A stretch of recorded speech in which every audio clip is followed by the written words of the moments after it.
Oi gente, eu sou Luísa do Hyper e no vídeo de hoje a gente vai falar sobre uma questão muito comum quando se trata de falar inglês. É inglês americano ou inglês britânico?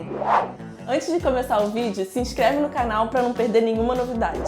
Quando alguém fala pra gente que está aprendendo português, dificilmente a gente questiona se é português brasileiro ou português de Portugal, né?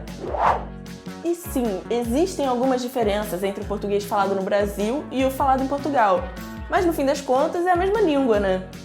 Com o inglês, isso também acontece, apesar de algumas diferenças. A língua acaba sendo a mesma. Talvez uma das primeiras coisas que vem à mente quando a gente pensa nas diferenças entre inglês americano e inglês britânico é a pronúncia de certas palavras, né? Por exemplo, quando temos uma palavra com a letra T entre vogais no inglês britânico, essa letra T é pronunciada claramente, como nas palavras party ou water. Enquanto no inglês americano a letra T fica parecendo um som de R mais ou menos, ou seja, party ou water. Mas a diferença não fica apenas na pronúncia de algumas palavras. Tem algumas delas cuja pronúncia não muda, mas a escrita é diferente. Palavras como color, por exemplo, que significa cor, ou neighbor, que significa vizinho, são escritas com O-U-R no Reino Unido, mas apenas com O-A-R nos Estados Unidos. Tem ainda as palavras que têm significados diferentes. Qual é o esporte mais popular aqui no Brasil? É isso aí, é o nosso futebol.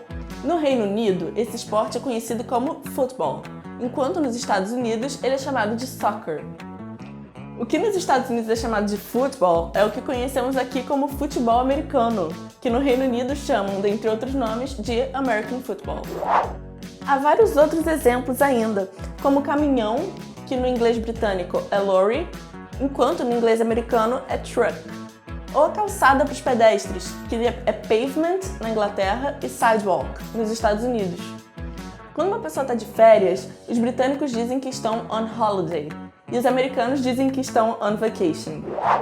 Quando a gente fala de inglês britânico e inglês americano, é importante lembrar que a gente, na verdade, está agrupando um número muito grande de diferentes formas de se falar aquela mesma língua. Afinal de contas, dentro do próprio país existem várias maneiras de se falar. Se a gente pensar aqui no Brasil, por exemplo, a forma como se fala português no Nordeste é diferente de como se fala no Sul do país. Dentro da mesma região também existem diferenças. O sotaque do português falado no Rio de Janeiro é diferente de como se fala, por exemplo, em São Paulo. Às vezes, há variações até mesmo dentro de um próprio estado. Tudo isso também acontece com a língua inglesa, claro. Os Estados Unidos são um país tão grande quanto o Brasil. E o Reino Unido, apesar de muito menor, a gente sabe que é, na verdade, formado por 4 países diferentes. País de Gales, a Irlanda do Norte, a Escócia e a Inglaterra. Ou seja, cada um deles tem o seu jeitinho de falar inglês também. É isso, galera. Quando se refere às diferenças entre inglês britânico e inglês americano, não existe um jeito certo de se falar. Não existe um sotaque que seja melhor do que o outro. O que existem são as suas escolhas, as suas preferências, o seu jeito de falar. Eu fiquei curiosa para saber qual é o jeito preferido de vocês, então deixa aqui nos comentários e curte esse vídeo se o conteúdo te ajudou. Até a próxima!